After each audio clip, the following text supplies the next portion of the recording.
take this. Okay, yeah, we'll go ahead and get going. Let me hide this. Yeah, like I said, as we go, you can feel free to ask any questions in the chat or out loud. This is Python programming, complete basics. This is one of 2 sessions. So we'll hop in, we'll do a couple of slides, and then we'll hop straight into replit.com, which is how we will save and execute the code.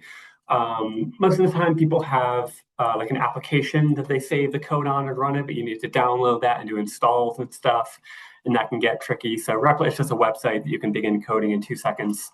So it's really easy to begin with. Okay. So what is Python and what can it do? So Python can do basically anything. It's a back-end language.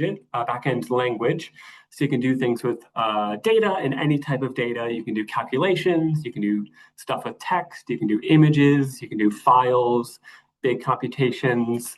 You can do things with AI and natural language processing. You can make the back end of websites. You can do all kinds of things.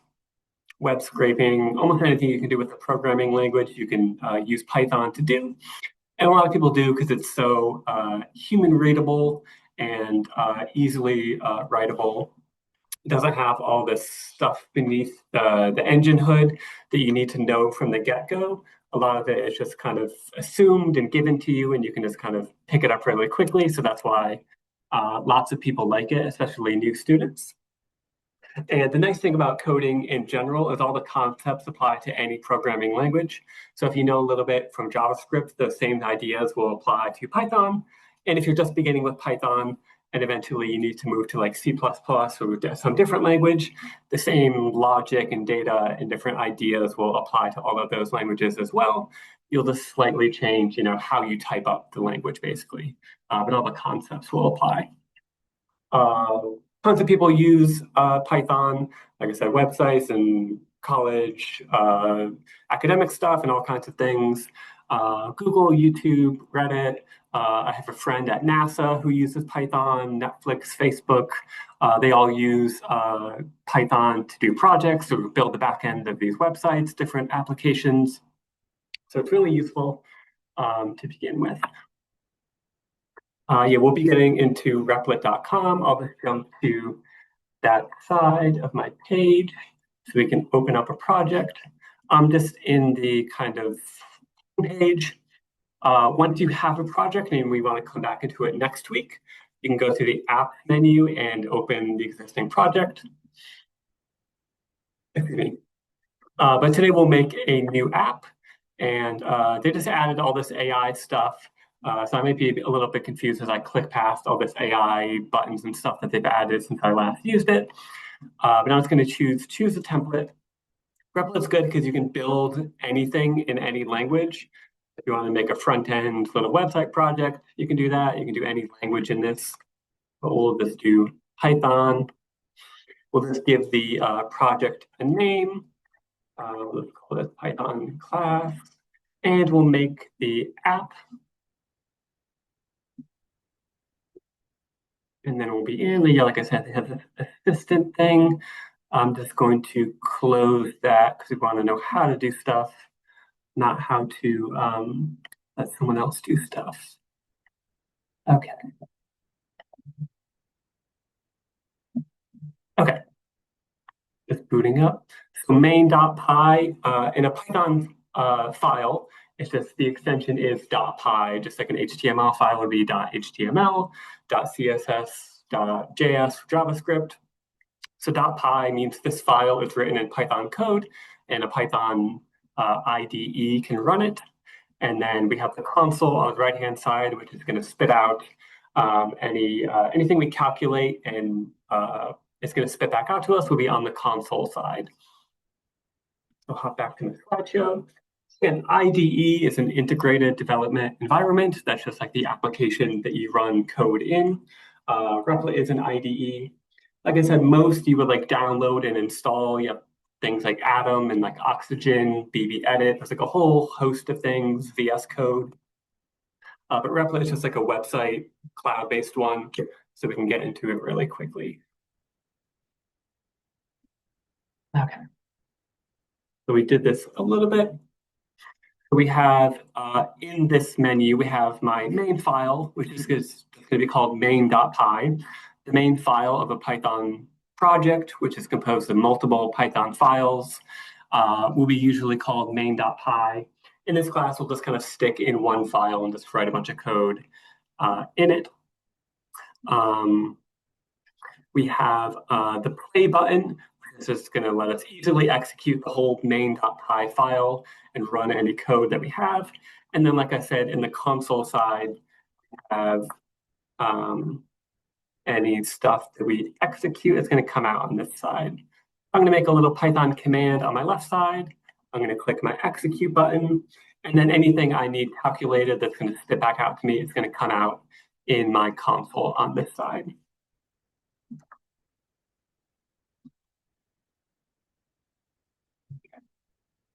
So I guess this is a little bit out of sequence. I just want to show, we just did one piece of Python code. I'll explain like how this is composed in a second. But you can see it's pretty easy. It's pretty intuitive kind of what this line of code is doing. I'm printing out a statement to kind of my output console on the right-hand side. I just put the text that I want to output. We see some parentheses, some quotations, some special little symbols which say, this is a function, this is a bit of string that we want to print out. But pretty easy, just one line of code. If we take a look at this, we can see that same line of code. This is Python print statement, pretty easy, most basic line that you can do. Lots of these languages take a lot to do the same thing. C++, you have all this stuff that I at one point knew C++, but I don't even know what this means now. Assembly, a lot of gobbledygook. So you can see a lot of this is quite different. A lot of them look the same, but some of them have a lot of stuff that you need to kind of know just to get set up. But Python is one of those languages that you can just begin going immediately. You can just kind of pick up the language, and then you don't need to know like all these commands and set up things like in something like assembly. So it's pretty easy. Yeah. Okay. So Python is highly readable. It's easy to just kind of look at as a human who maybe doesn't even know Python yet and kind of intuit what's going on. And then it's just as easy to kind of pick up a few bits of syntax and punctuation you need to make it into code. So this little bit down this way, beginning with pocket change, this is 5 lines of code in my slideshow. If you just take a second to look at that, you can probably kind of intuit what's going on just by looking at it. We have, we'll just call it some data at this point up at the top. We have some like action going on, which we'll call a loop in a little while. But we can just see it's kind of adding up all the coins in my pocket change data into something called total, and then it's going to print that out. And we can just see we have these labels, we have these pieces of data. But unlike a lot of languages, we can name any piece of data we have. So all the stuff in Python is going to be pretty legible to us, given that we get to name most things. And besides the things that we name, it's just going to be basic syntax and punctuation symbols, math symbols, some brackets, some commas. It's really not too difficult. Just the basics. So each line of Python usually just contains a single code instruction. This is one code. If I want to move down, I can put in a second line of code. Unlike some languages, when you need kind of like punctuation at the end, which might be like a semicolon or something like that. In Python, we just have the code, and then jumping to a new line is telling the engine that we've moved on to a different piece of code. So we just need the code itself. Since we go line by line, Python is going to be read top to bottom. So if we need to do a whole bunch of steps, we'll do some setup up at the top, and then down to the middle and the bottom, we can use all that setup, those pieces of data, that stuff like pocket change that we've established, and then we can actually do the calculation in the printout statement at the bottom, in the middle and the bottom of the code. So top to bottom.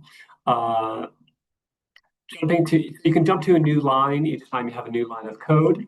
Eventually, we'll see that we need to indent lines of code, and we'll see when we need to do that. We can see in this one, we have 5 lines of code. One of them is indented. We'll see why we need to do that and what that means. But that's just one kind of additional thing in Python. We have some punctuation symbols in Python. Again, mostly, like I said, math symbols, and then things like commas, colons, and types of brackets and parentheses. Like that's honestly mostly it. It's nothing newfangled, nothing like that. It's not too many things, so it's pretty easy. And then finally, I think all of us have done some type of coding, but if you haven't, Python can break if we make a mistake, if we miss an indentation when we need it, if we don't close a bracket when we have something in parentheses that can break the code. So if you have a bug, the Python engine might come up with some type of bug statement like this. But as we can see, lots of gobbledygook to begin with, but it's pretty easy to tell what's going on. Python will tell you, if it can, which spot the bug happened and how to fix it if it can guess what's happening. If you have like a big complicated project, it can get difficult to find and fix the bugs automatically. But most of the time, Python can give you a clue when it shut down and couldn't continue to run the program because the code had a flaw. As we can see, Python is telling us the console line 1, it's pointing to this line of code up this way. That's the spot the bug happened. And it's telling us we opened some parentheses to say do something inside that. And then we didn't close it. And that's why it stopped, because the close of a parentheses was kind of saying this is the end of this bit, then we can move on to the next bit. If you miss like a comma, if you miss a parentheses, miss an indent, that might crash the whole program, but it will tell you how to fix it, and you can go about fixing that pretty easily. Bug. And then the second type of bug is something that happens not when you have like a syntax mistake, like a missing comma or something that will crash Python, but you might have bugs that instead of Python not being able to execute, it will try to execute it and it will, but it just won't come out with the result that you want. Like if you just use a minus sign instead of a plus sign, something is messed up in the logic of the code, you'll still get a result, but it's kind of on you as the human to kind of check what you set up and see that what comes out is what you expect, and just pay attention and test things as you go so you know the code is running as it should and it's not making mistakes. Two types of bugs. One is it will let us know if it happens, and one that we kind of need to keep an eye on and double check as we go.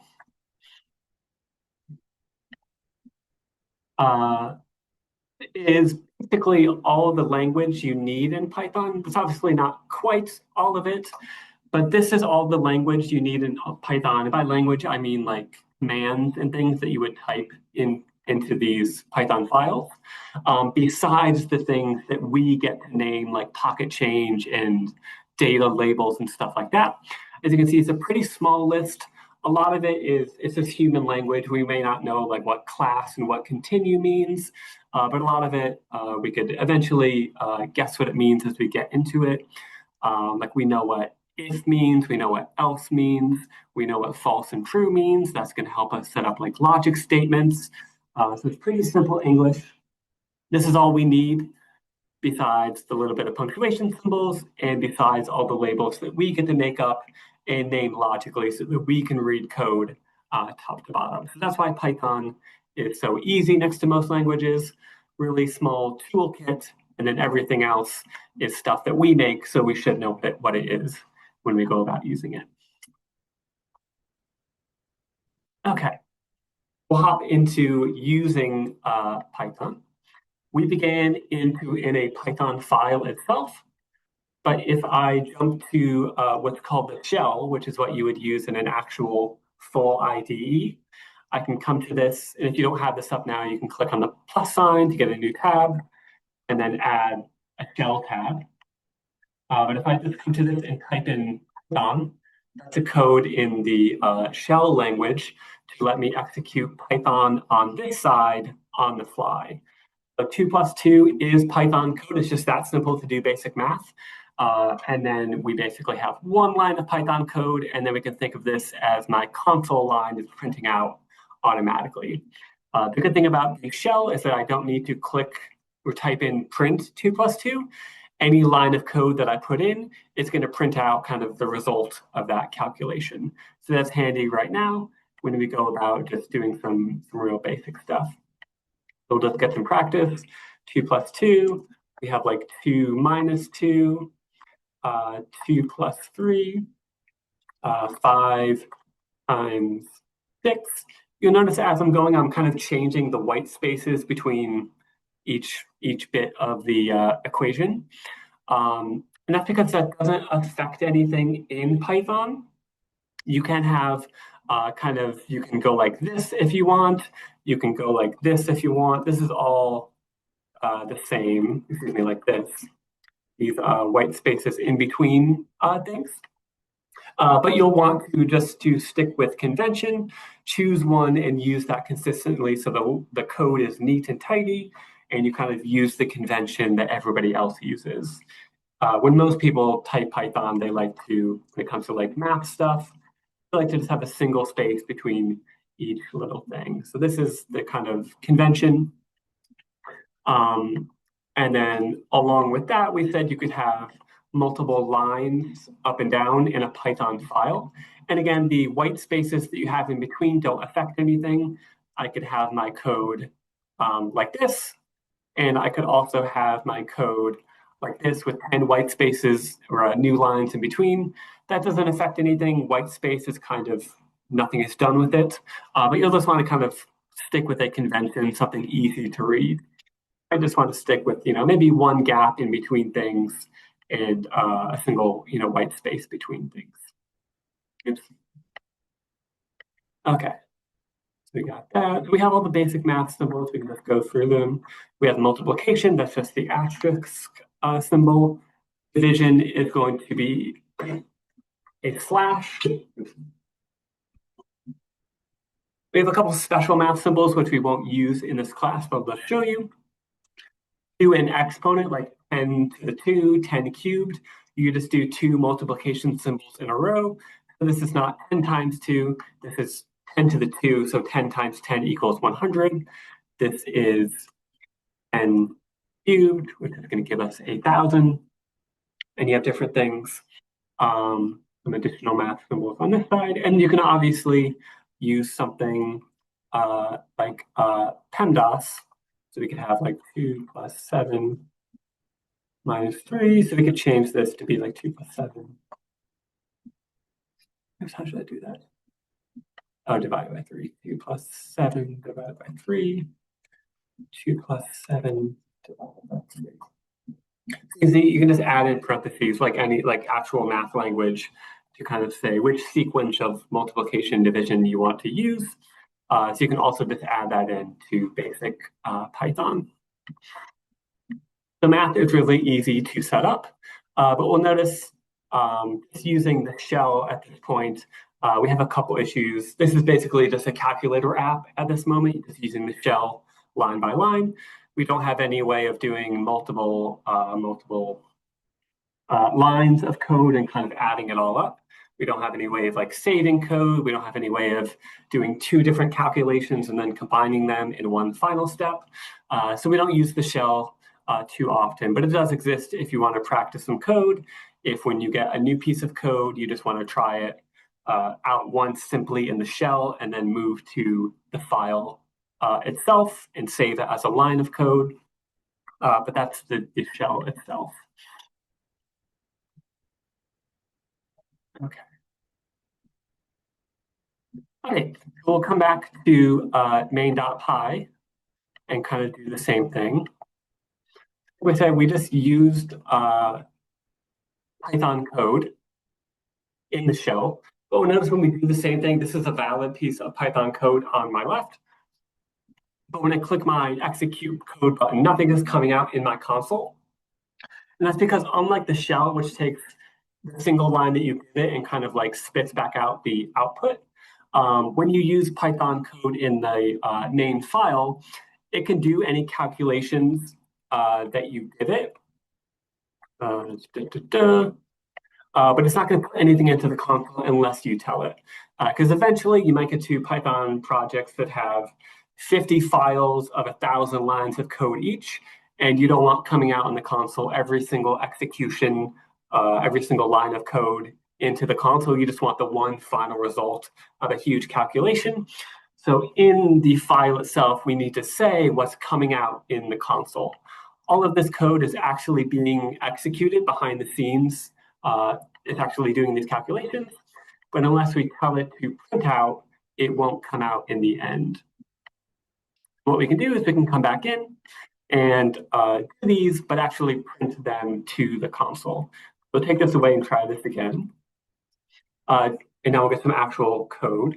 To begin, I'm going to teach us the comment symbol. A comment, I think you'll both know this, is a piece of code that you can have in any language. You can have it in HTML, CSS, JavaScript, Python, basically any language. And it's basically just a line or a bit of text in the file, which you want to tell Python is not actual code. I like to think of it as just like a post-it note I'm sticking in my code. It's a note to myself, but I don't want Python to like execute it. I don't want to look at it. It's basically going to see a comment and just move on to the next line immediately, not do anything with it. So in Python, that is a pound symbol or a hashtag. You can take notes with this. Anything to the right of a pound symbol is going to be canceled out and nothing is going to be done with it. So I can put it up at the top. I can come back down and use a function, which I'll fully explain in 1 second. Oops. But now we can see when I push play, nothing is done with this comment. It's totally fine. If I didn't have that commented and tried to click play, it doesn't know what that is. It's trying to do something with that piece of text, but it doesn't know what type of data it is, what calculation it should do with it. We need the comment to say don't do anything with it. And we can also have a comment to the right of an actual piece of code that's being executed. But like I said, anything to the right of the pound symbol will be, nothing will be done with it. But all the stuff to the left is still valid Python code that will be looked at and something will be done with it. You can begin to use these comments to take notes, explain things. Eventually, you might come in and you might want to keep the code that you've made as notes, but don't want the console being bogged down by things. You can just comment out the code itself like this, and then you still have it as notes, but it's not, using up the RAM to do all these calculations. We have a function. A function is a piece of code that's kind of built in. Python gave us the name print. Like I said, most of the stuff in Python that we do, we will name and we will set up what's being done with it. Is it a piece of data? Is it a piece of code that's going to execute something? Some stuff is given to us. And a lot of that is just going to be what's called a function. And this is the basic setup of a function. You have a function name. I'm just going to make up one called function. And then you usually have parentheses, which says this is the name of a function. And then usually inside you will have pieces of data that you stick into that function that it can do calculations on. So we can think of it as a kind of like a machine in a long assembly line in a factory. We take some inputs, stick it in that box. It's going to run a bunch of code on it. And then what we'll eventually get is like an output of a function. The output of a print function is kind of special. It's just going to put it in the console. But most functions will give us a piece of data that we can like actually use back in the file itself. So print is like a little bit special, but it's got the main gist of just like a typical Python function. That has a lot of built-in functions. We'll just pick up a few of the most basic, most commonly used ones. So we won't get too messy with all these new things at once. Okay, yeah, so now we have a valid piece of Python code, a little bit of math. It wasn't printing out previously, but now we can stick it in and send it to the console itself. Like I showed a second ago, most functions can take multiple inputs, and you can just separate them by commas. I can have 2 plus 2. I can do a second print function, which is 3 plus 3 if I want. 3 plus 3. I can have this on its own line, or if I want, I can do something like this, and I can comment this out, and then I can have two things at once being outputted by the print function using the comma, which is going to say, this is one piece of data we can think going into the print function, and this is a second piece of data going into the print function. Do something with both of them, and then it's just going to print them out on the same line with a little bit of space in between them. Any questions about that? Once we get to like the second function that we pick up, we'll see the full gist of a function, the code behind it, and the inputs and the outputs. But print is pretty basic.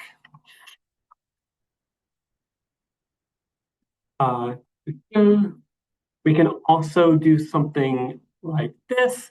At the moment, we have like the code and what's going on in the file. And then on this side in the console, we like just have the results, but if we only have this available to us, we don't really see how we got those pieces of data out in the console. So if we want, we could say like 2 plus 2, and then we can put in an initial input. And then instead of saying like hello in quotes, we can say like 2 plus 2 equals with a comma in between. And now what we can see is we've put in pieces of data to the print function. The second one is an actual piece of math. This is data that Python knows to do something with, to actually calculate. So that's this piece on this side. But anytime we put anything in quotes, and those can be double quotes, it can also be single quotes like this. You can choose which one you want.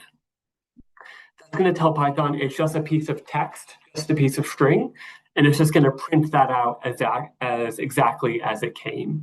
Even though this looks like math to us, since we put it in quotes, that made it a string, or just a piece of text data in Python. So Python's going to look at that and say, I'm not doing any math with that. I'm just going to take it as you give it to me and print it out exactly as you gave it to me. You can put text in strings. Obviously, the text always needs to go in a string since you can't do addition and subtraction with text. But you can also just put something like this into a string. You get a neat little write-up like in the console like that. That's going to be useful when you have like a whole bunch of code. And then you might want to say, some function is, you kind of want to put out on the console kind of what function it came from, that this is the result and not like a middle step or something. You can use that to kind of gas up the print function to help you on this side looking at what you have. Because like I said, eventually you might have 100 lines of code in this file. You might have 17 things coming out in the console because you want to check a whole bunch of things ahead of getting the final result. You might want to add labels to the data that come out in the console side.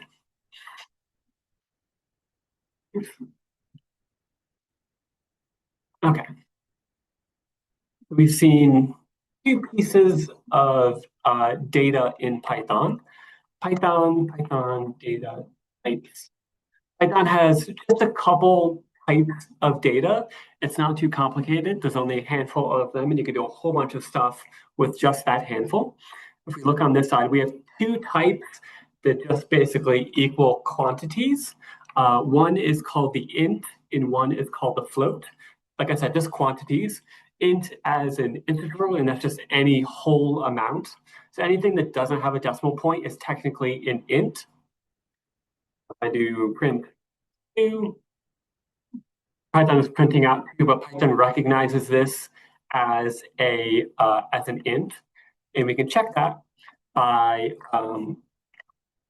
using a second function, which is going to print out the type of a piece of data that we give it. So that function is called the type function. Looks like that. Same as print. You have the name of the function. Oops.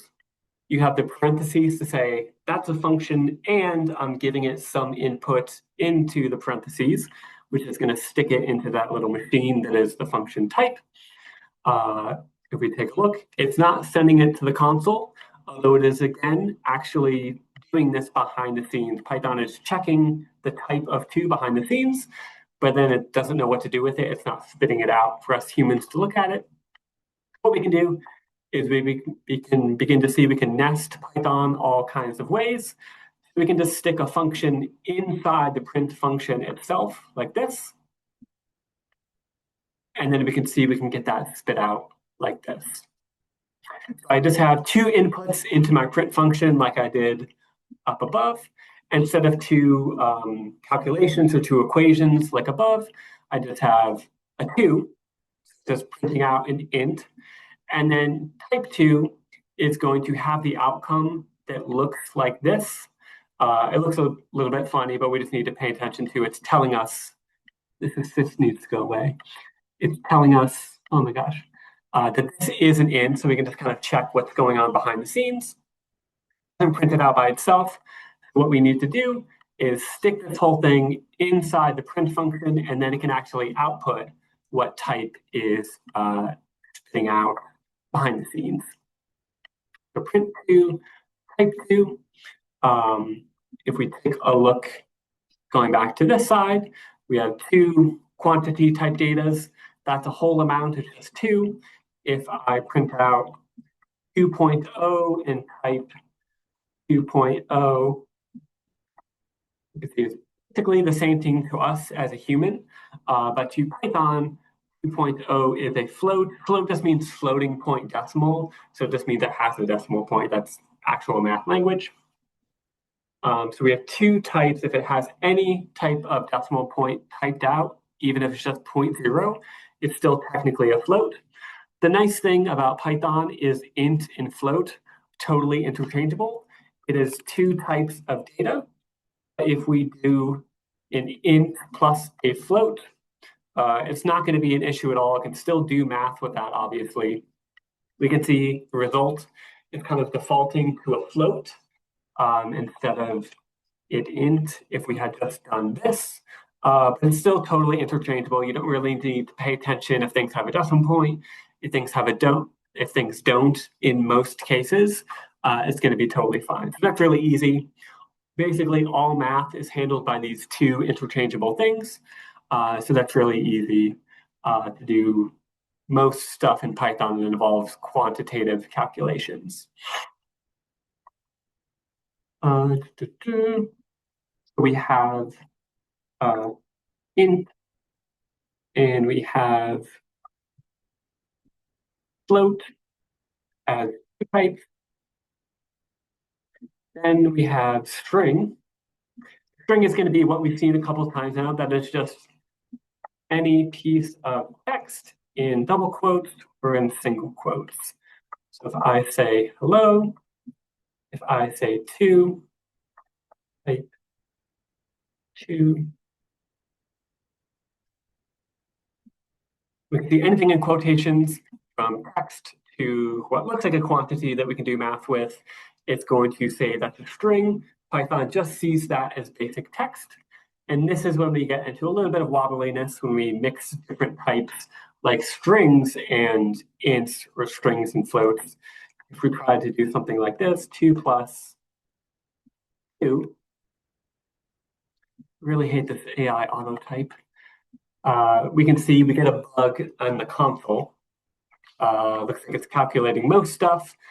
And when we get down to line 19, exactly the one that we could guess, it's identifying this one has an issue with it. Python follows the rules exactly. It's not going to intuit that we want that to be a quantity. 2 plus 2, we have a type bug, and it says int and string. Basically, we can't combine those. We can't add a quantity to the text. This is basically the same as this to Python. It just can't do that. So when we get to these 2 types of data, we do need to be specific.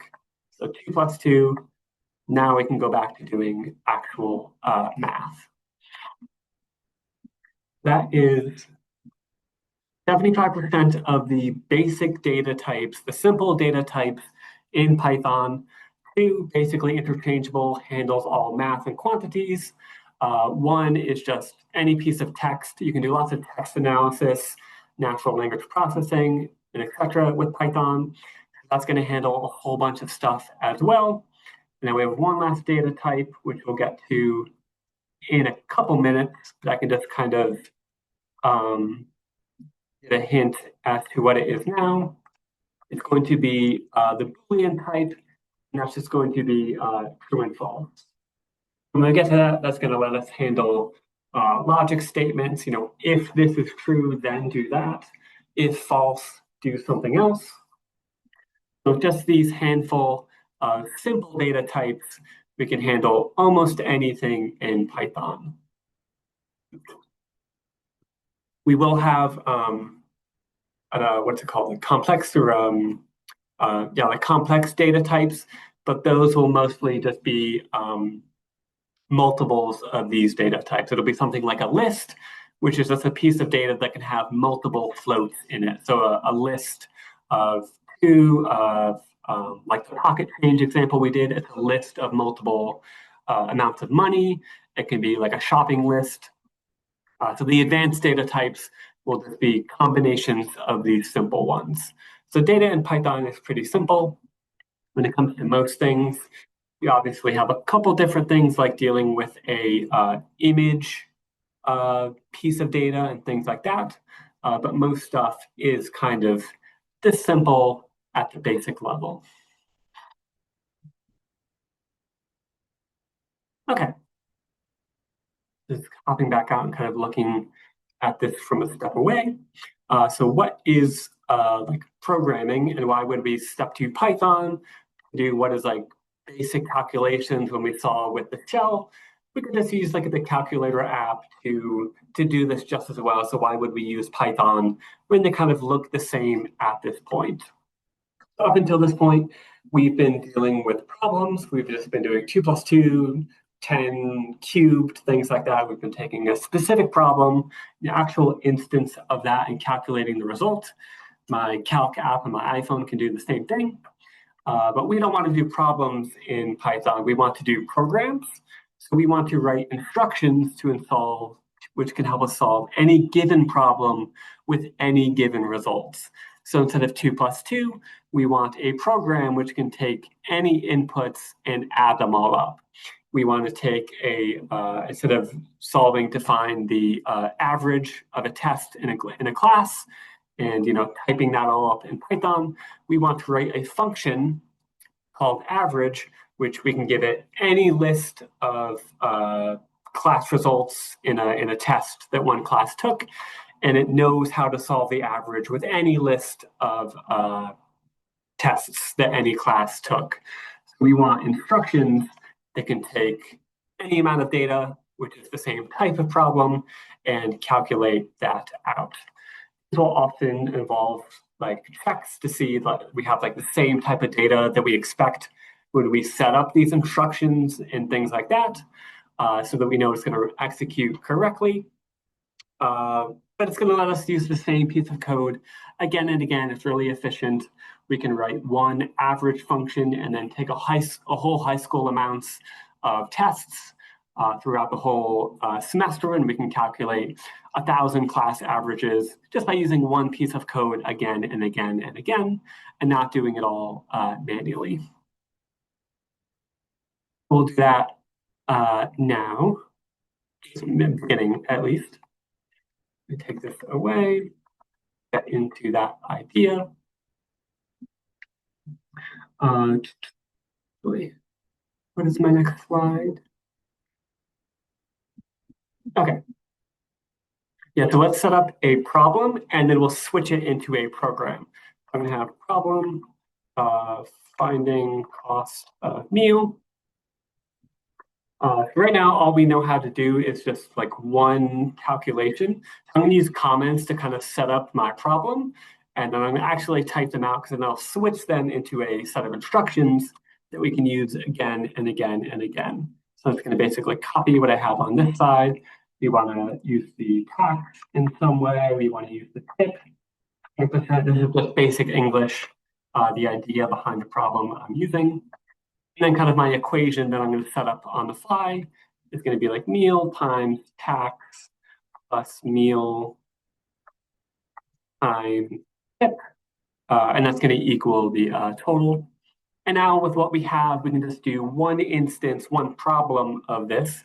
We can stick it inside the print function, and we can just do that real quick. So I had some meal, I guess I said it was 2157 times the tax 0.06625 plus 21.57 again times 0.20. I can calculate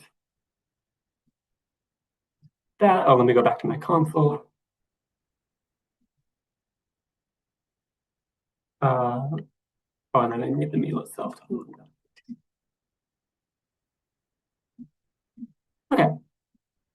Yep, I did this whole problem, did all these calculations, and I could just do this on my phone with the calculator app. But anytime I need to calculate my next meal, I need to set this all up again and type it in.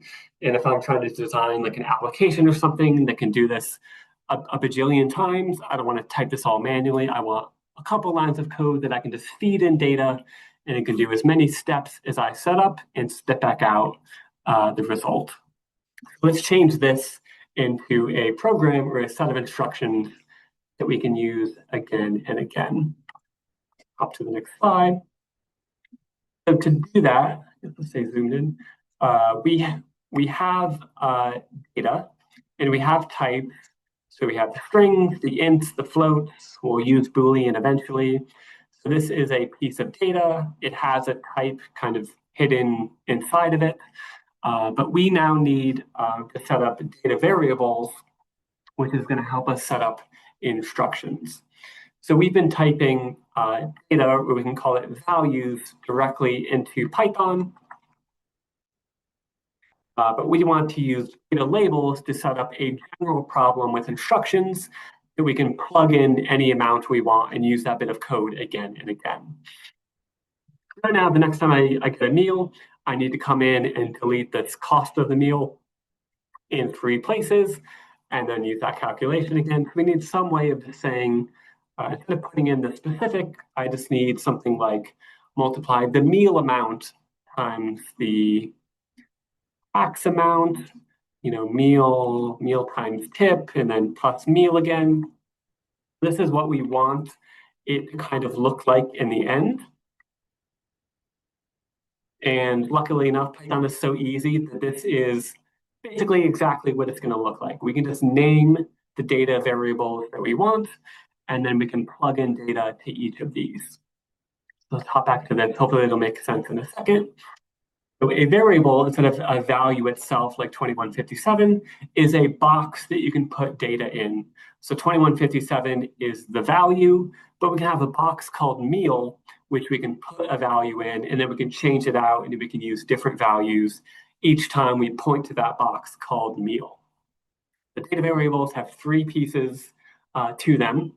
One is the value, what's actually being used to do a calculation. That's what we've been using this whole time, that 2157. The second thing, which we've also seen is kind of hidden behind the scenes, is the type of data that Python automatically knows. It can tell if it's a string, an int, a float, a Boolean, true, false. We have the value, we have the type, and then the new thing is going to be the name of the box that we can put that data with its hidden type inside of to call upon and point to instead. So what we can do is now we can set up some data variables. So we can say, like we did above in my comments, we can just put this as Python code. I basically typed it as like little scratch notes in my comments, but it is exactly Python code. 6.625 is a data variable in Python, a variable name, we have an equal sign, and then we have a piece of data, I should say data value, which has kind of like a hidden type behind it. This is what any piece of data in Python will look like: ints, booleans, floats, lists, file names, stuff like that. We have the box label on the left. We have the value on the right, which has a type associated with it. And the thing we can do now is just point to tax, which is going to say, hey, 6.25 is inside that box right now. So we'll use that. But then we can update what's inside the box at any point and just continue to say, calculate the tax, calculate the tax, calculate the tax. But its value can change as we write a whole bunch of code. We have tax. We can keep setting up variables. So we can say, I'm going to make up the name tip. Variable names you just get to make up. It could be anything you want. Usually we'll have them in all small caps, just something simple that's the label of the piece of data itself. So tip is going to be 0.20, and then meal is going to be like 2157. But crucially, this can be updated and changed. Right now I'm setting it as 2157, but in 2 seconds I can change it to be meals 2 cost and then run that again. Now we can set up a new set of instructions instead of just a specific problem on one line of code. So again, we can do meal times tax plus meal times tip plus meal.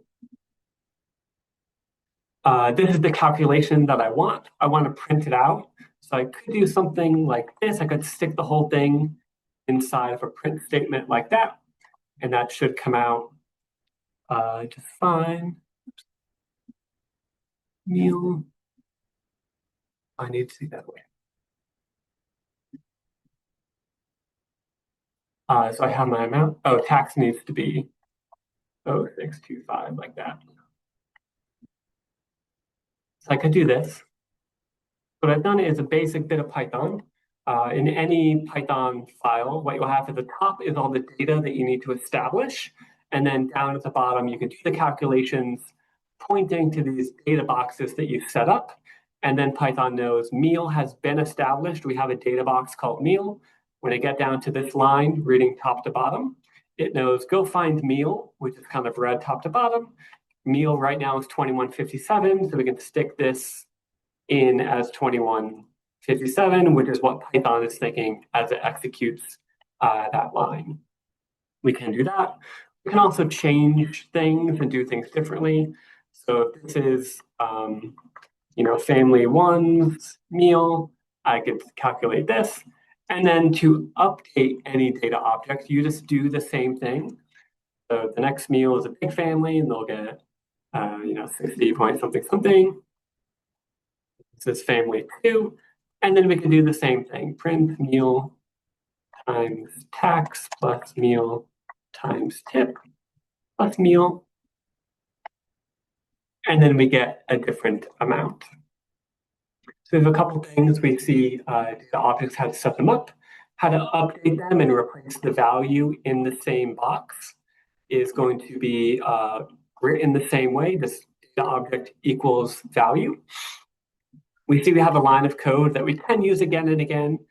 Right now we had to copy it line to line, but we'll see in a couple minutes how we can just have this a single time typed out on the page, but then use it 60 times in a row if we have like 60 families dining out that evening.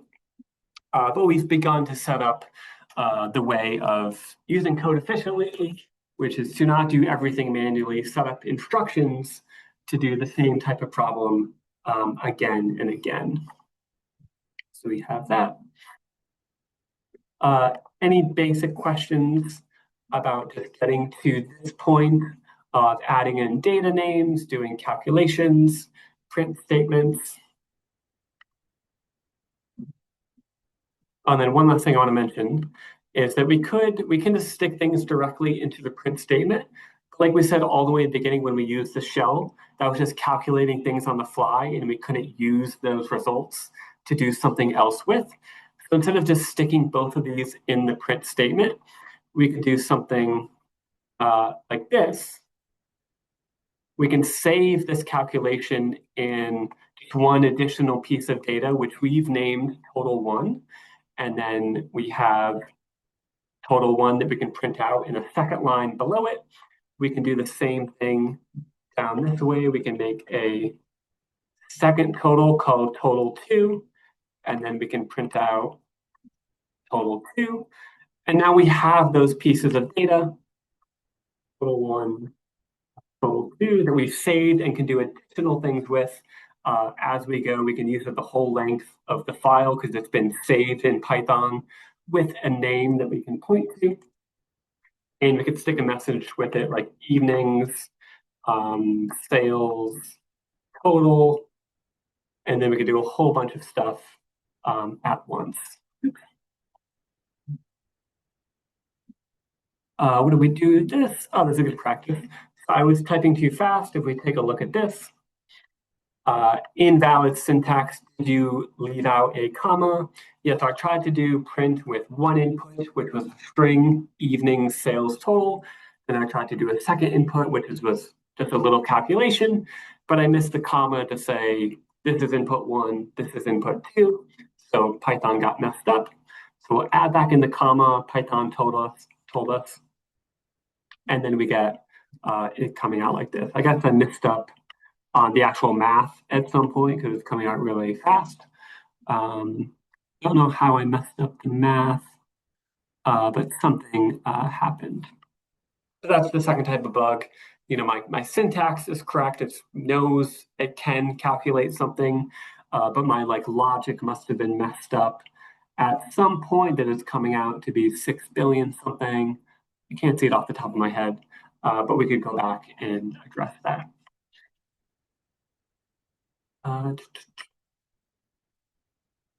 Go to this. We've set up a set of instructions. We've saved that piece of data. We can use that piece of data again. The next basic tool is going to be to set up a custom function. We've seen the print function and we see the type function. A custom function is going to be a piece of code, a piece of instructions like this that we can use again and again anytime we call on that function. So we don't need to type the whole set of instructions out again and again and again. So we'll take the same problem that became a program and make it into a function now. So we have even less typing to do if we needed to calculate, 50 sales totals that evening. I'm going to come down this way and we'll see how to make a totally custom function in Python. We'll come to the notes real quick. A function, any block of code, it can be one line, it can be a whole bunch of lines that only executes when we call upon it, when we say go to that function, when we type in use the print function, when we type in use the type function. And now we will need some indentation to set that up. But a function is a block of code. We give it some inputs. We've seen that with a print function, and it's usually going to give us some outputs. The print function puts it in the console, but a function that we can set up is going to give us something back that we can save in the code itself and not just have, get stuck in the console one time and then we can't do anything else with it. All these print statements that we sent got put in the console, but we don't have them saved back in the Python file unless we do something like this step, which is to save it as a piece of data and then print it out. If we just printed out that line of meal calculation code, we want to be able to save the total by default. Let's set it up. Pretty easy once we see it in action as we build it up, and then hopefully it won't be too intimidating. Function. Call the function, it's going to look like this. We saw that to set up a function, we need two things. We need the function call, which is this print statement, but we also need to define the function, what's actually going on behind the scenes. This function is given to us. The Python people made that function, and we just called upon it. But when we make a function, we need to define it, and then we need to call upon it to actually use that code anytime, any place we want to use it. So to make a function, it always kind of looks the same. We use the def key phrase, which we saw in the beginning. It was in that list of Python key phrases, that little toolkit that we talked about. Def was one of them. Def just means define. So I'm just defining a function. I'm making a custom function. I'm going to say def. I'm going to say update total. The def, you always need that. Next bit is the function name that you get to totally make up. It can be anything that you want. And then just like when we call a function, we end the line 1 of the function definition with some parentheses. And then we will also end it with a colon. And then you can see when I jump to a new line, it is automatically indenting it. And this is defining the scope of this block of code. Anything that's indented below def calculate total is going to be kind of the function definition. And then as soon as I outdent again, I'm now on a totally new line of code. It's not inside calculate total. So that's what indenting does. It just kind of calculates these lines of code belong to the thing above it, like that.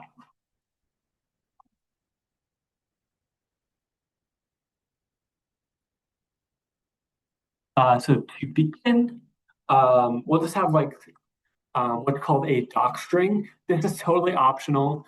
This is something that you don't need to do, but I would suggest it. It's just a fancy comment, basically, but instead of using the pound symbol, it is usually written with triple equal signs like this, and all that you put in it is an explanation of what the function does, so that anyone, including you, who comes back to this function and sees, a billion lines of code, they can just easily look at the definition doc string and see what's going on, how to use it, stuff like that. So it explains the function, inputs, and outputs. That's also indented, but it's like a comment. It's not going to do anything. It's not going to come out in the console. It's just for you to see looking at the code itself. Then we come down this way, and then we have the lines of the function itself indented. We want to stick into this function, this little program that we set up above. We want to set up some data. We want to set up the instructions. It's meal times tax plus meal times tip plus the cost of the meal itself. So we will come down and we need to say, in fact, let's actually just copy this so we can see it's kind of the same thing. We just need to change a few things. Copy this. So I have all this, but what we need to do at this point is take out the values themselves. Now that I'm making a really general piece of instructions, I don't want the values themselves in this. I'm making this a totally hypothetical set of instructions.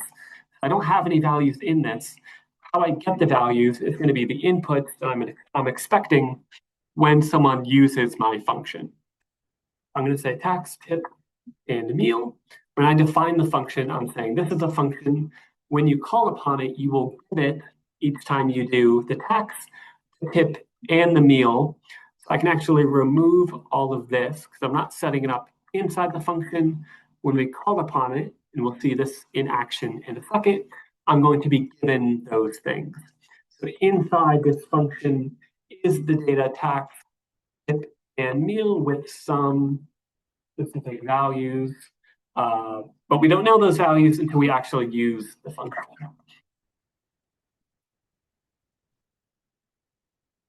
We set up the lines of code, the calculation, the analysis that we want to do. In this case, it's just doing the little meal calculation. So that's going to be like a 2-line function. We calculate the tax, we calculate the tip, and just add back in the meal cost. We've saved it in something called data1. And I don't think I exactly mentioned this, but this line, this whole calculation line with the total 1, this is the same kind of thing as this. This is just setting up a data object called data1, except instead of just giving it a value, we can actually set up the data object with a whole bunch of calculations in it. This is why the total one is on the left-hand side. Python, you kind of read top to bottom, but sometimes you read it right to left. When we get to this line, us and Python's going to see, okay, I'm setting up a box called total one, but I'm actually not going to do anything with it yet. Let me begin on this side of this line, do this calculation with these given inputs, and then once I have some total, let me then stick it in the box called total one. So I kind of think of it as reading right to left. I'm kind of doing all this stuff, and then I can stick it into my data object on the left. So that's just a fancy data object setup. Then we can do anything that we want. We might want to print this out. Total meal, comma, to say input 2, total 1. And then we have one last line. We've established the inputs. This is what's going to be given to us when we call a function. But we also want to have some outputs. When we have an assembly line machine, we shove a bunch of stuff in it. Some calculation is going to happen. And then the assembly belt coming out of that machine is going to give us some new product, some new calculation that we might use in a second function down the line that we might want to do something with. So this is my output line down below. You can see it's highlighted blue, just like this. This was in that list of Python key phrases, that toolkit. This is just always meaning my output line. This does two things. One, it basically ends the function. And two, is going to like spit something out that I give it in the second half of the line. So this line says, I'm ending the function and I'm handing whoever called this function total one so they can save it and do something else with it. So let's see the second half of setting up of using a function. This was finding a function. The second half of using a function is calling the function. And we'll do that in 1 second. But what we can see when I fully define my function and I click play, nothing is coming out. This is all the old stuff that we had, but nothing new is coming out. Even though like I have a print statement inside of this, it's not doing anything with that yet. And that's kind of because of two reasons. One, like I said, we haven't called the function yet. When we just have a function definition, it's just like a floating set of instructions in the code. When you click play, Python scans the whole file top to bottom. When it gets to a function definition, it's just kind of memorizing how to do some set of instructions, but it's not doing it yet. It's just kind of like holding it as some hypothetical idea of how to do something until we call it. But it's also not spitting out anything because it can't spit out anything. It knows these hypothetical instructions, but we haven't defined a tax, tip, and meal. So how could it spit this out? We don't have a meal cost at this point. So a function definition is totally hypothetical, general set of instructions. But then point 2 and setting up a function, we'll call this 1 and 2. And space that out. It's going to be calling and using the function itself. We know how to use a function with the function name, use the parentheses, give it some input, possibly multiple inputs with commas like this. That's the print function. Let's change this to the function that we have now set up. And it's going to be the same thing, calculate total. I can try to do this. Let's just see what happens when I just stick this like this. We can see we get a bug. Let's come down to this way. Line 62, we had a little bit of a bug. So at this point, this is a valid piece of Python syntax. That's how you call the function. And it's saying it's missing 3 positional things, tax, tip, and meal. It's basically saying is I'm trying to execute the calculate total machine that I set up. But because I've set up my instructions to expect a tax, tip, and meal value, and I'm obviously going to need that to actually do some calculations. Since I haven't supplied that, it can't do anything because it doesn't have data going into the machine. So it's basically saying you click the on button on the machine, but the microwave is empty. You need to supply the things that you mandated when you set up the function. So come down This way we've called the function, we put the parentheses to just denote it's a function call, but we need to supply it with a tax, tip, and meal. We can do this a couple different ways. You can see as I've been coding little examples, I've kind of set up the same thing multiple different ways. Sometimes I just printed out something. Sometimes I've done a calculation, saved it in a total, then printed it out. We can do the same thing in this. We can have the data set up above. So I can do tip equals 0.2, tax equals 0.0625, and meal equals $20. And now that I've established these pieces of data, I put them in, save them in these boxes. I can come in and say tax, meal, control that we put them in the same way that we expect them. They don't have to be the same name, which we'll see in a second, but they do need to be in the same place. We hand the machine things in sequence. So thing one that it gets, it's expecting to be the tax, and it'll stick that in those places in the function. Same with the second thing, same with the final thing. I've named these the same things, but these could be different names. This could be cost in this line, and this could be cost. And when I call this function, it's basically just going to take the thing called cost.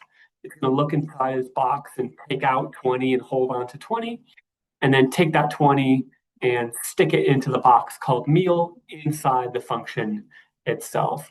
So the naming doesn't need to match below and above in the definition, but we do need to keep the same sequence. I've clicked play at this point, and we can see that it came out looking pretty fine. We could check the math, but we'll just go with the syntax is correct at this point. Looks fine. I've given it all that, but I could also do the same thing without setting up all the data by itself. I could do calculate total.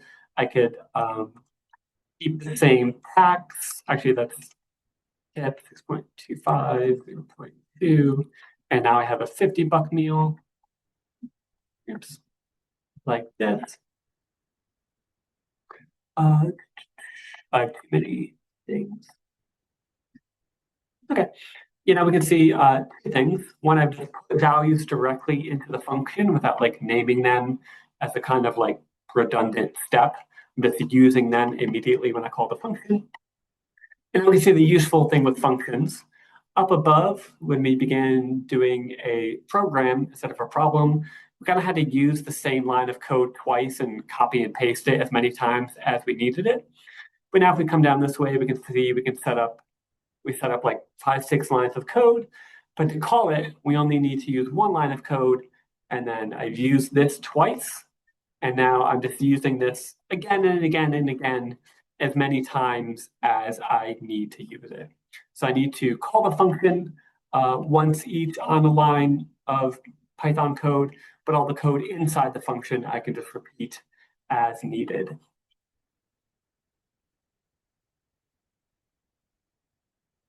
Any questions about functions? This is the most basic definition example of a function. Block of code inside, inputs that you fit, as many as you want, maybe none, maybe you don't need any, and some output. Like I said, inputs can be optional. Maybe this is not expecting anything and it just does the same thing each time. And same with the output. If you don't output anything, it just does something and prints it out, but you don't need to save anything. So maybe you don't need that output line. Speaking of which, we haven't done anything with this line yet. If we take out this line, which I said kind of ends the function and outputs it, we can see that nothing changes. My code still functions even though I didn't end the function. And that's because it is technically optional. We can just outdent to a new line of code, and then Python knows, okay, the function has ended kind of implicitly. But I've said I'm outputting total 1, and I haven't gotten it. It's come into my console, but that's because of this print statement. This itself, we haven't done anything with yet. We can add that in, and we can save that total in these lines of code. So we can come down and say we've called this, and like we've been doing, we can just make a new data object called total1. And on the right-hand side, we could put a data value, we could put anything. We could put a function call on the right-hand side. Is what I'm doing is kind of going right to left. Like I said, I get to this line of code and I'm saying skip this to begin with. I need to begin by calculating total given these inputs. Once I get to total1, then it's going to output right to left. And total1 is going to, I named it the same thing, but this could be a different thing. I could call this result1. But this is going to be the same as this because this output line is going to be saved as result1. We could do the same thing down this way, result2. Nothing has changed. We've just saved those pieces of data. Again, we can come down and say result1 plus result2. And now we can get both totals, use both print statements. But now that we've saved that data, we saved a whole bunch of pieces of data. We used a bunch of code again and again, which my phone calculator app can't quite do. I can use this line to be the sum result of a dozen lines of code and a couple repeated uses at this point. So we begin to see the usefulness of code. The real usefulness is not like doing the math itself. It's being that we need to set up a website, we need to set up some complicated analysis, and we need to run bits of code, functions, a million times again and again. So the thing we use code to do is practice efficiency and doing a whole lot with just a couple lines of code. Oops. I have a couple extra examples in this just so you can see it if you want to come back to the notes. We did this. We'll get the input in a second. This thing we'll do to kind of add to the efficiency of coding or programming is continue to need less and less lines of code to do as many things as we want. We can see in this function block, we set up like a couple lines of code. This function block could have a million lines of code, but then we could use that million lines of code twice by just calling the function twice with 2 lines of code. But again, we still have an issue if we have a ton of families dining. If we have 1,000 families dining in a night, and we want to call that function again and again and again, we still need 1,000 lines just to call the function, even though we don't need to type out these lines 1,000 times.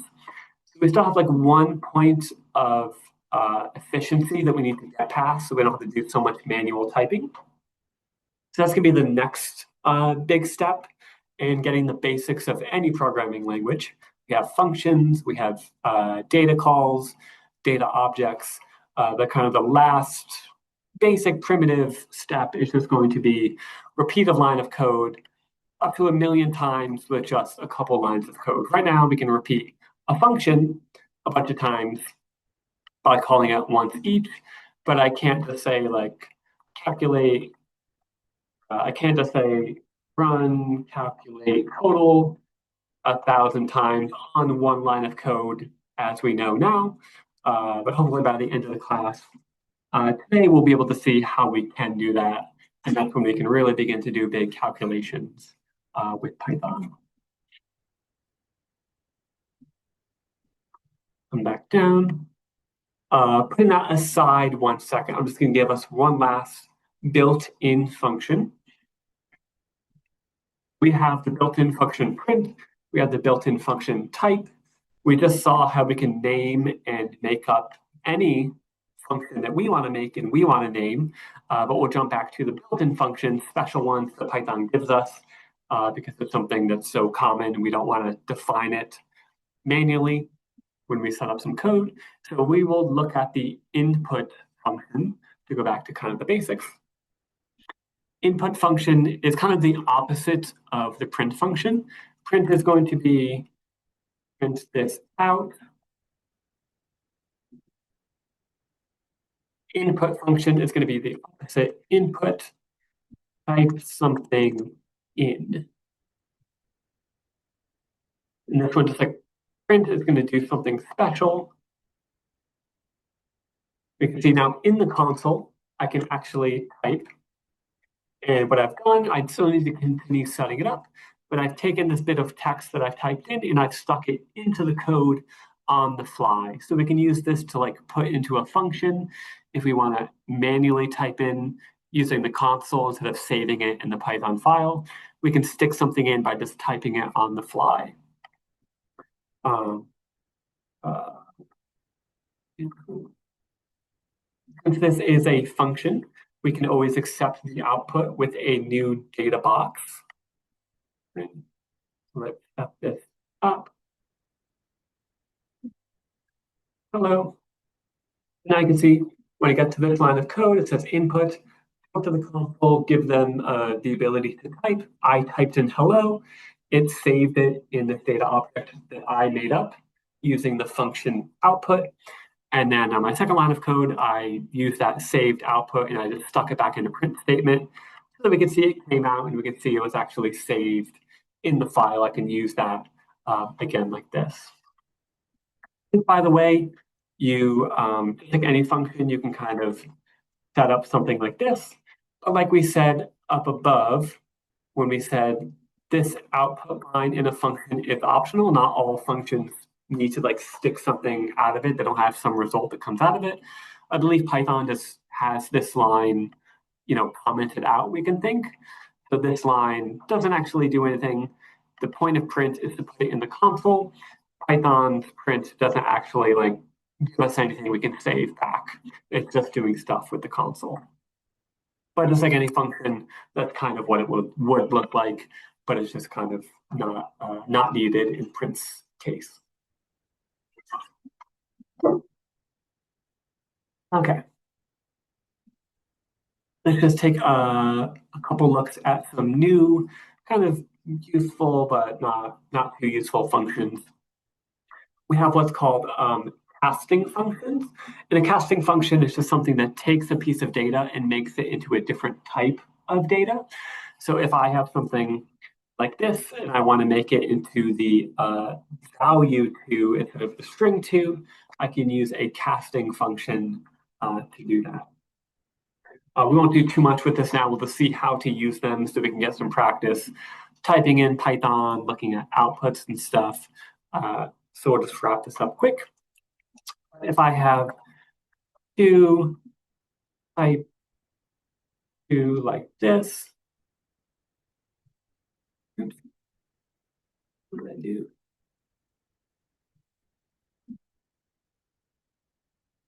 I'll just delete this right now. Okay, type 2, I have type 2. If I wanted to, I could put this like this actually, which I'm just doing things in multiple ways. So you can see the many different ways you could do the same thing in Python. I can have it like this, but the same thing could be done by like setting up a data object called A, which I put in string 2, and then I can say print A and then type A. You'll notice when I print in something like hello, I have to put that in strings because it's a piece of text. But when I have a data object name like we've been setting up above, I can just type it in without the quotes because then it knows I'm pointing to that data box and I'm not just spelling out A. If I change this like this, we can see it's printing out A instead of going to the data box and saying, oh, 2 is in that data box. We don't want the quotes in this case, even though it's text. It's not actual text, it's a data label at this point. So we have this. Take away this line. We want to get to the casting function. We have 2 as a string. If we want to cast it into something that we can actually do math with, because right now we can't do any math with this because it's 2 plus the quantity 2. We would need to cast it so we could do math with it. I could say A equals, I am updating A since I already have an A box established. So I'm updating variable. A, I could stick in my casting function, which is called, this is what it's called, using string function. And then I could stick in A itself. Oops, I want to do the opposite. We want to make this an int so we can do math with it. Excuse me.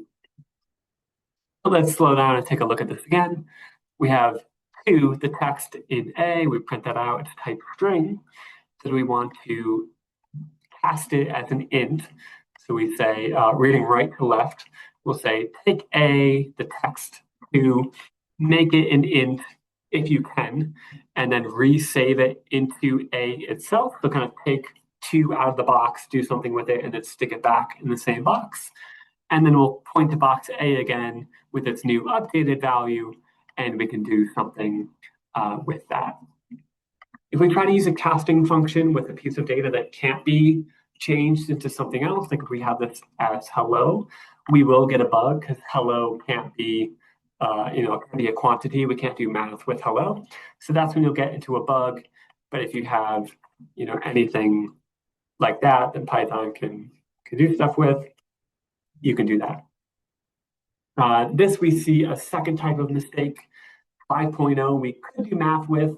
We can't make it into an int. Let's try and make it into a float using the float casting function. And then we can say, yeah, we can do that. It has that decimal. We couldn't make it into a whole amount, but we can make it into a decimal amount and then do math with that to get 7 in the end. Let's not take all of that. Seems like an odd little function I gave us along with inputs, but we'll see how we can make a nice little function out of this, actually do something with. What did I say? So I'm going to make a function again to practice, and then we'll call the function. Add nums. So I'm kind of establishing all my code that I need to do. Step 1, define. Step 2 is going to be call it once I've defined it. So basically what I want to do, I just want to use the input function to ask someone to put in 2 things to add up on the fly with input, add them up, and then spit them back out. So I basically want to make a calculator app in Python instead of just typing in and saving it in the file. I can do it on the fly just to practice. We can say input equals submit a number.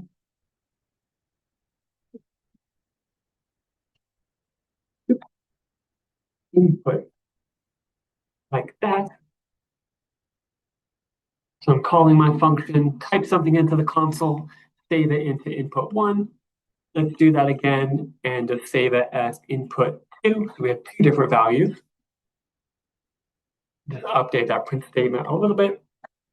We can then do the actual math, input 1 plus input 2. That's going to do it, but we need to save it again in something. We'll make a new box called total to stick it in.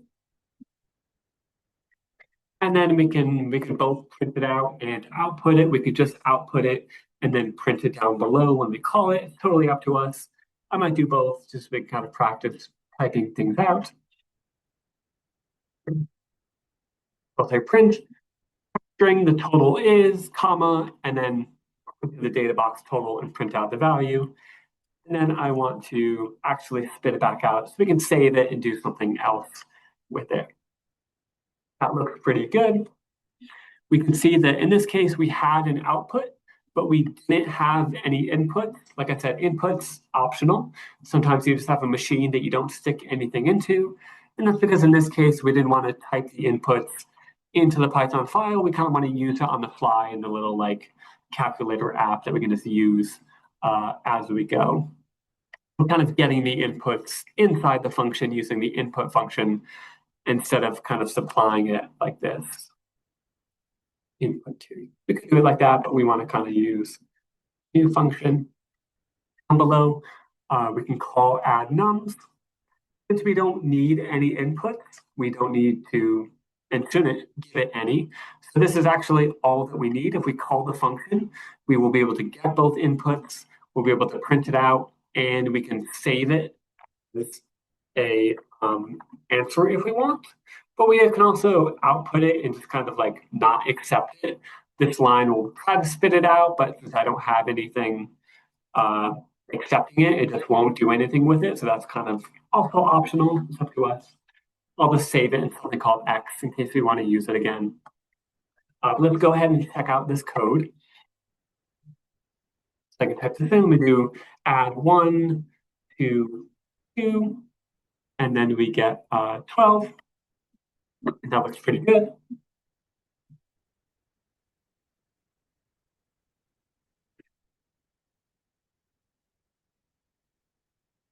Oh, I think what happened, I think Python has updated itself.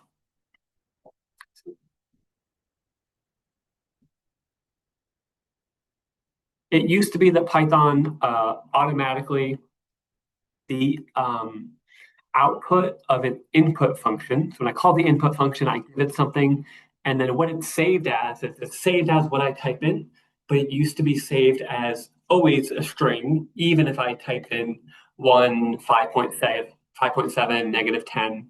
It used to, by default, save it as a string. But I guess I haven't used input in a couple weeks, I think it is. But I guess in that time they have changed it. We can just add input 1 to input 2, and it automatically knows that it can do math with it.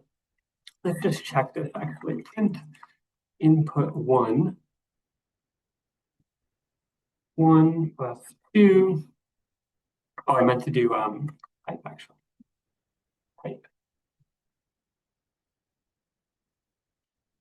Type of input 1.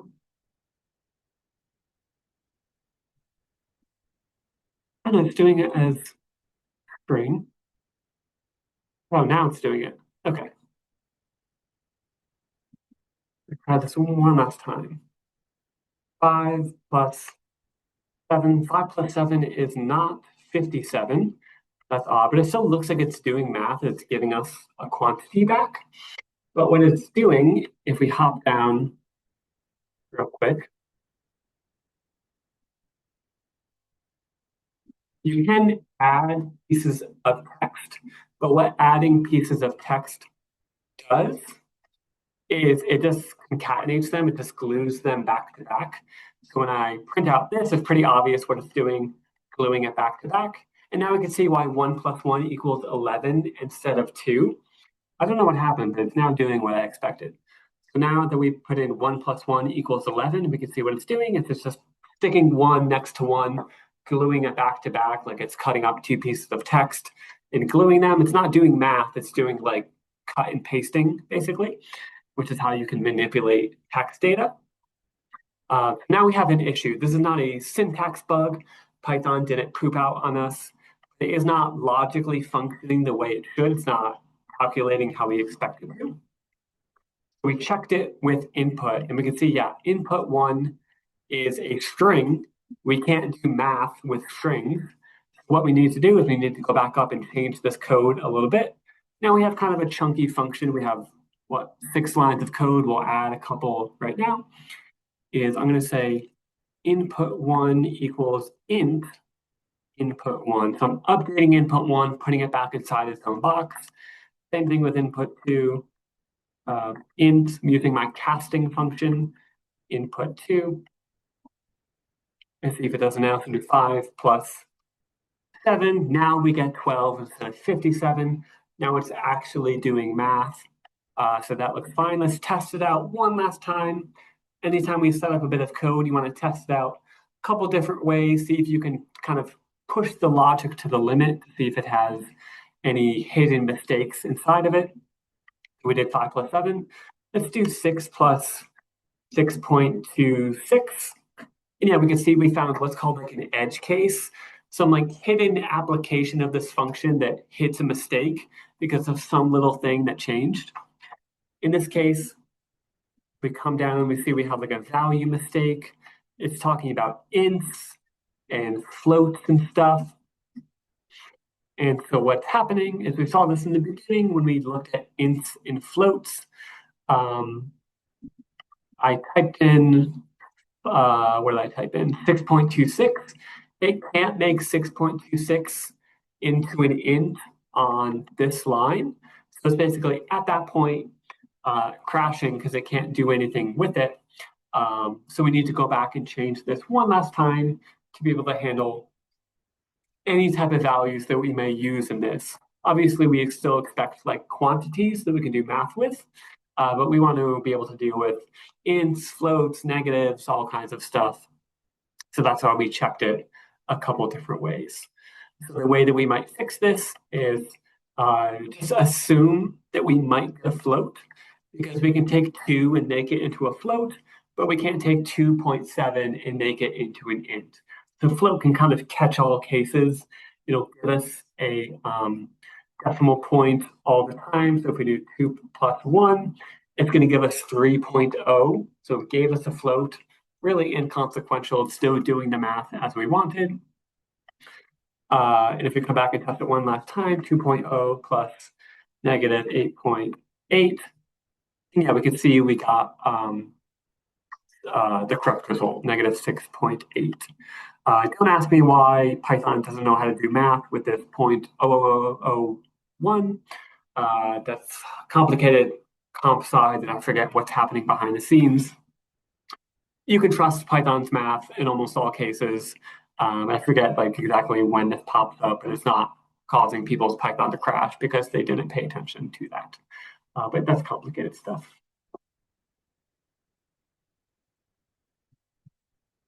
Okay, let's see. That's input and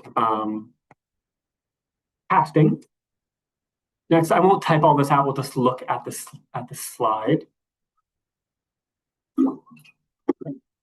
The next point is called pseudocode. This is not like some new Python I'm teaching you. This is something that all programming languages, something that you should be doing in them just as good practice. Pseudocode is just plotting out the code. We've actually done this when we set up the this tax tip and meal in the beginning. We began with like this commented out, kind of written in English, and then we went back and changed it into Python code. That's what pseudocode is. It's basically saying we have a whole problem that we need to solve. In this case, on my page, I want to give it an amount of days, and it wants to calculate how many seconds in those days. We can see we have a whole bunch of lines of code. So we have a couple calculations that we need to do. And sometimes it's best when you have a couple steps that you need to do to plan out the whole thing, just like kind of in plain English using comments, and then go back in and actually fiddle with the lines of code themselves so we don't miss anything, so we can take a step back and just think about the logic and the best, most efficient way to do it. And then we can go back in and just kind of do the manual stuff of just the lines of code themselves. Not a huge deal with these small problems, but when you get to problems that involve like 100 lines of code and all kinds of steps, then yeah, you want to step back, think about the whole thing, think about how you will solve that problem, and then you can put in the comments, and then one by one, put in the lines of code themselves. And at the end, you'll also have the comments still in the code if you leave them, kind of explaining the steps, just kind of plain English explaining how you did it, that you can see. Yeah, you have a question? Yeah, sorry. So I just have a question about when you're defining the function, Mhm. like when you put like like over here, calculate total, and then you have tax, tip, meal. So do you only put those variables in if you're defining those variables yourself? And then if it's an input or being calculated, you don't put those in? Yes. So everything in this function, I am making up and expecting. So I'm making up calculate total, and I haven't made them up yet, looking at this block of code, but I'm expecting to be handed 3 kind of unlabeled things that I will take and say, item 1 I've been handed is I'm going to call tax, and I'm going to use that down below. Item 2 is tip, item 3 is meal. I've kind of mandated them because I can't run this code if I don't have 3 things. Um, Yes, I'm defining those, I'm mandating those. So, but if you like asked the user to input the meal cost, do you like I just don't understand like when you put those in the defining the function versus when you don't like in that add nums one, you don't Okay, have yeah. any variables in there. So most of the time, you will do something like this. You'll have the inputs in the function definition because it's all going to be coded into my file. So yeah, you'll have them as inputs that you name and expect. Down this way, I don't have any inputs because I'm not, what's happening is I have this assembly line machine. I'm not putting anything on the assembly line to go into the machine, but once I'm inside the machine, I kind of have this like window that I'm calling my input function saying like, hold on, stick my hand outside the box, use my input function to request something on the fly, and then save it as input one. Same with this, I'm kind of like using this window to pause the code execution in the console and save them as this. It's kind of confusing because everything is named input, but most of the time you'll just use it as this type of input. It's written in the code someplace, calc, total, tax, tip, meal. It's coded in, written out. Like down below, people don't use the input function like this a whole lot. Like I said, there's like a Mhm. special little function called input that you can just kind of like get a piece of data on the fly from the console. Most people don't use that. If that's kind of confusing, don't pay attention to this function at the moment and just stick to like this basic definition, function name, input, output, and the code in the middle. Okay. Okay, thank you. Yeah, yeah, tricky because it's like the same names. Uh, but yeah. Okay. Thanks.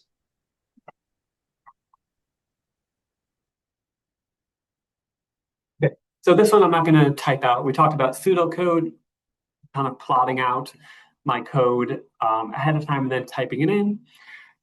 Um, if I want to make a function, I have all my comments explaining each step as I go. We can just kind of see like how stacked you can make Python. So we can see on this line, days equals int, parentheses, input, parentheses, the input to input. We can see we can just put stuff inside of stuff inside of stuff. That's one reason I set up this example. Just like we can put a function call inside the print function, we can just kind of like nest all of these things. And like Python reads top to bottom, like it reads right to left, it's also reading like inside most to outside most. So on this line, I'm saying I'm making a box called days, something that's going to go inside of it. Let's not pay attention to that at the moment. On this side, I'm looking at the inside most piece of instruction. I'm going to call on the console to be typed into, input how many days. I can't cast something as an int unless I have it yet. So I'm not doing this until second. So I'm doing input, it's the inside most thing. Then once I have that, I will cast it as an int. And then once I solved all the code on that side of the equal sign, then I just have a piece of data in input that has been casted into an int that I'm going to save as days. So Python has all kinds of like optionality to it. I could split this up into a couple lines of code.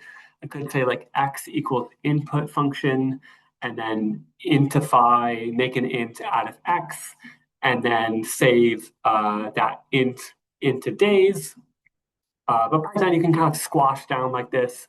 You can kind of nest it in these ways. So that's why I showed that. And down below, we just have some basic math. We kind of get what's going on. Output line. This line, the print function with the f and then the parentheses. I won't spend too much time on this. This is called a fast string, I believe. F just means fast string. The F is on the outside of the quotations. So it's not printing out F. It's just saying this quotation, this string is a special type, a fast string. And what it's doing is it's printing out, they have blank seconds in blank days. And then these things in the squiggly brackets, I am sticking the values of these boxes up above into that sentence. So I'm kind of mixing plain text and data objects in one line. So I'll do one quick example of that. So I'll say like x equals 2, and the answer is x. I could do this like this. Comment that out. I could do this like this as two separate things, but there's just like a kind of convenience tool. So the answer is x. And then I don't need to use commas. I can just stick my data object labels directly into my sentence. And then on the fly, it's going to say, print out this plain text. But when I get to something in squiggly brackets, don't print out the label X. Go find the box X and print out its contents at that point. That's just a fast string. You can use that to help with the console and stuff. Just one of many little things in Python to help clean it up. And then we have the function call.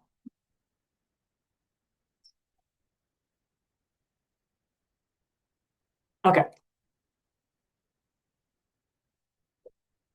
The last thing we'll do today is probably the Booleans, and then we'll do those loops next time. So I'm on this line. Yep.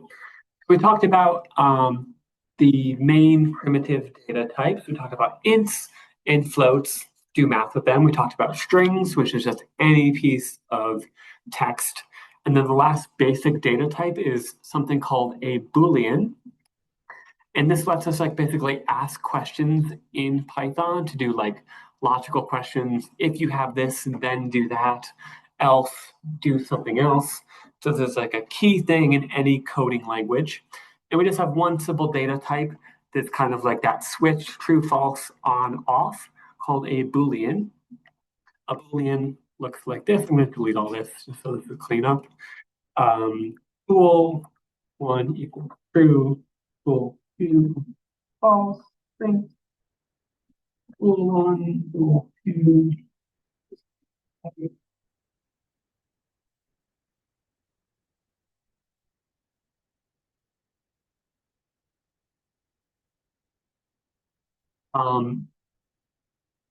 It's a little bit of trickiness again. Like we've been doing, anytime we have a string, we usually type it as in quotations. But in this case, it's not like the text string, it's actually like a little logic switch. The Boolean we type in cap, so capital T, capital F, and we don't put it in quotes. And we can see this one looks different than this one. We have that like syntax highlighting. This one is blue. This one is that like brown you would see in any old string. That's kind of helping us. All these different highlightings, things that's blue, red, is kind of telling us what type of thing it is. You'll kind of get used to it. But bools we don't put in quotes and we leave them as caps. If we don't put it as a capital, Python is too dumb to realize that should have been capitalized. So we do need to do that. And now we have a little logic switch that we can ask questions with. So we'll begin with the basics, which is just asking kind of like math questions. But we'll soon be able to ask any questions because we can find any results, say, is it this, is it that, else, is it something else, and do dependent branches of code depending on what we get. So if something is true, we go to this block of code. If something is false, we do a second block of code and not do block one. So a lot of options will open up immediately as we get used to using these. This is basically a question in Python. Is it saying, is 3 above 10? That's false. Is 3 above or equal to 10? That is still false. If we change this to 10, we can see that's now going to be true. If we take away the or is equal to sign, that's going to be false. Again, we can combine these. So we have, I'll just type these out. We have greater than, less than, greater than or equal to, less than or equal to. I will type out the last two. We have print 3, 1, saying is equal to. It's saying is 3 equal to 3. The reason we have a double equal sign is that the single equal sign is used by making a data object. Particularly, it's called like the assignment symbol. We can just think of it as is making a data variable like type. We just need the double equal sign to say is equal to use it in that way. And then the opposite is going to be the exclamation point equal sign. This means is not equal to. And now we have all these types of questions we can ask with math. This one is true. This one is false. If we change this, we will get them to be both true. So that's basic math questions. We can also use these same symbols with strings instead of asking math questions. So we can say like A equals John, B equals John. Say I have like two pieces of data. I want to see if I found the same human in both of them, if I found John in both of them. So I say print is A equal to B. It's true again. In this case, I'm using the same symbols with text. The only thing with text is it is cap sensitive. So it's not exactly the same. These both say John, but one is capitalized. So this is coming out to be false because I'm not quite exactly the same. The one caveat with using them with text.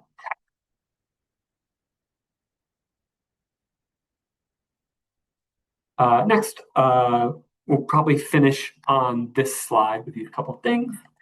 We hide all of this again. So now we have a new like kind of block of code. We've seen functions. We have a defined function name, and then we indent.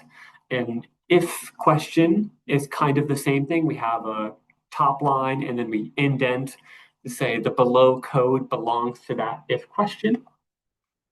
So let me grab my example. I'm going to say switch equals true. So the most basic example that kind of makes sense. If switch equals true, and the switch is on. So let's just check this. I've made a data object. This is a Boolean, so I just set that up using my assignment symbol. And now I'm using the new piece of code. This was in my Python toolkit. If was one of the things that we could use. So I'm saying, this is the question. If switch, which I know what switch is, this is basically true when I look at the given value at the moment. If true equals true, which it is, print the following, which it does. But if I change this to be false, I switch this off. You can see nothing is happening because when I get a true to this question, all of the indented code just gets completely skipped past. Print. Let me just get the end of it so we can see. It's still continuing past this block of code, but because the question came up false, nothing is happening at this point. So we have that instead.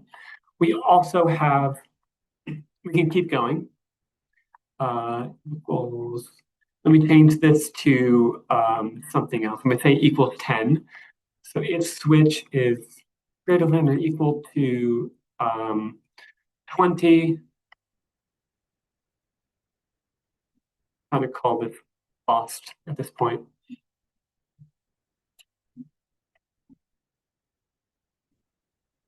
What did I do?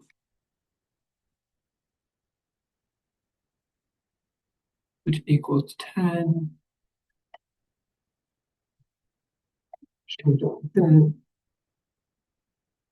Oh, I know what I did.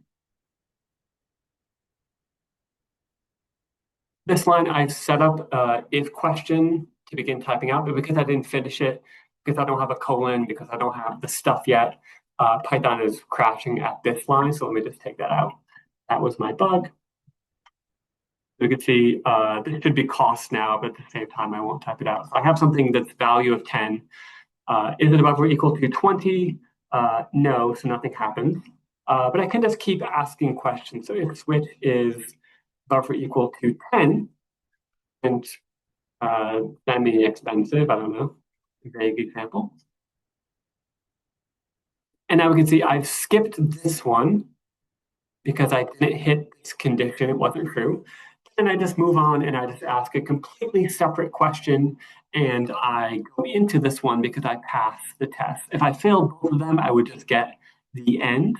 But since I passed one of them, I go into one of them. So if you have a bunch of if statements in a row, mutually exclusive, you just ask each one at a time. If you pass one of them, if you pass all of them, you do the code indented in the middle.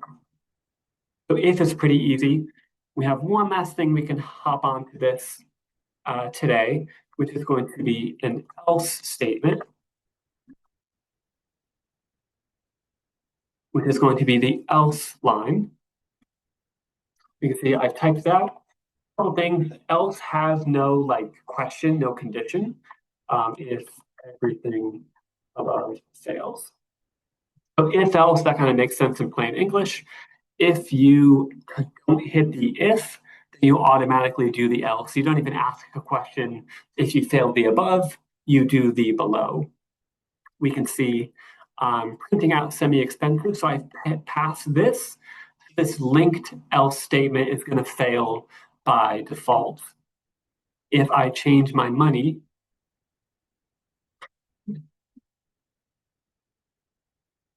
we can see I fail this test, I fail this test.